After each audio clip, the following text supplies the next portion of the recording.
Hello, Sacred Heart boys and girls.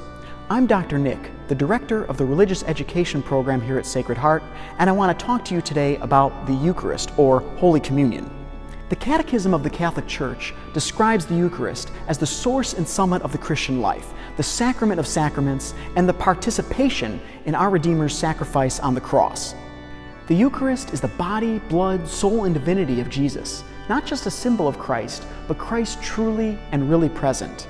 It is thus the most intimate union between you and Jesus, a union that even the angels don't have with Jesus. We therefore want to make sure that we're ready for this union and receive Him properly. It happens quickly, but the effects are everlasting. There are 6 things to know or keep in mind when receiving the Eucharist, and we'll go over them today. They are to be in a state of grace, how to dress and present yourself, how to walk up, make a gesture of respect, reception of the Eucharist, and finally, make a thanksgiving. Let's start with being in a state of grace. Because the Eucharist is an act of total self-giving between you and Jesus, you'll want to make sure you're on right terms with God, and that means making sure you're free from any mortal sin. If not, you'll want to have that sin forgiven in the sacrament of confession.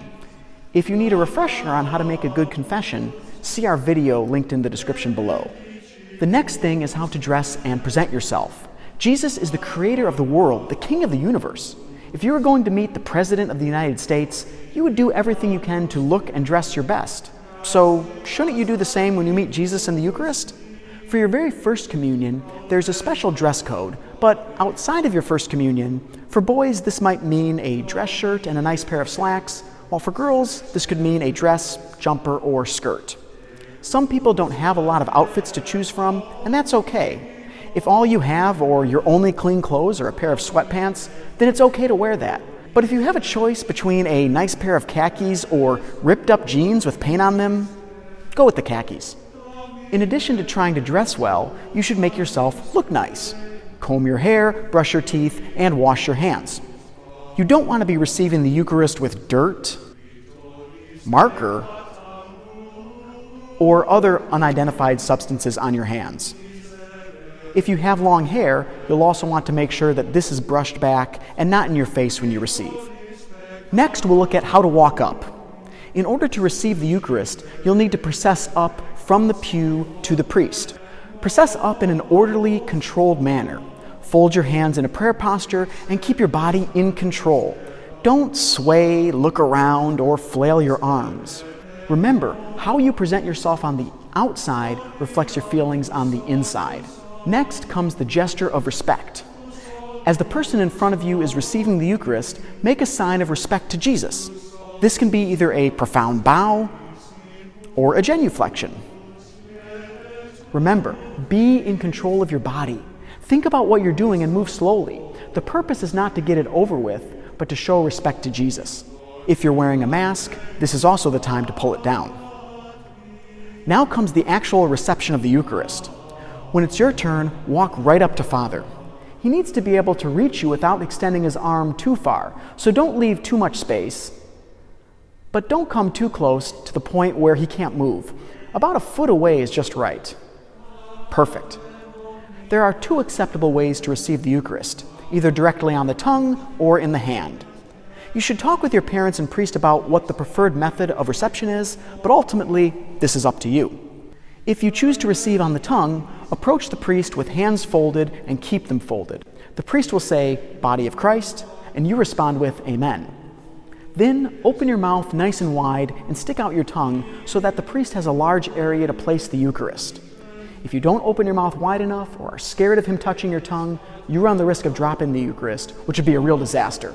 If you prefer to receive on the hand, approach Father as before, but immediately switch your hands from being folded to being in a position to receive. Place your left hand out flat, and then place your right hand underneath, like you're making a cross.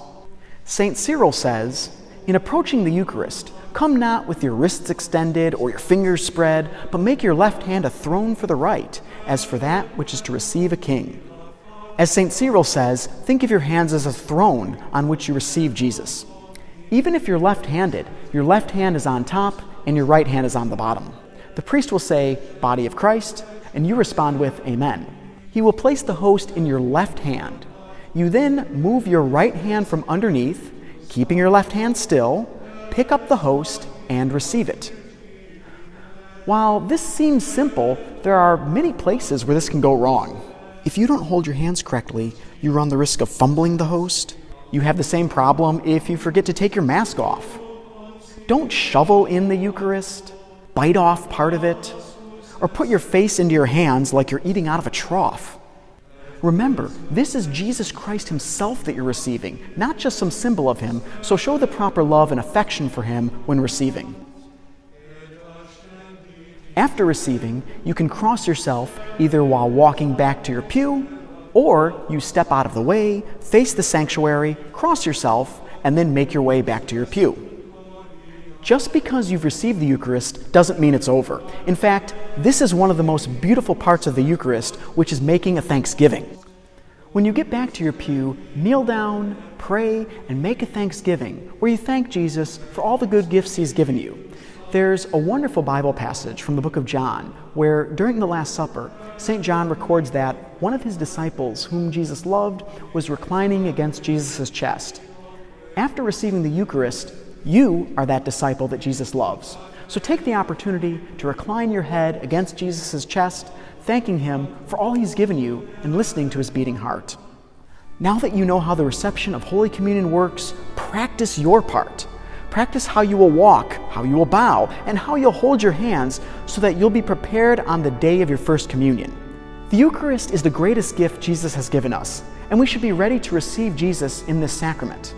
As the Catechism of the Catholic Church states, the Eucharist is the culmination both of God's action sanctifying the world in Christ and of the worship men offer to Christ and through him to the Father in the Holy Spirit.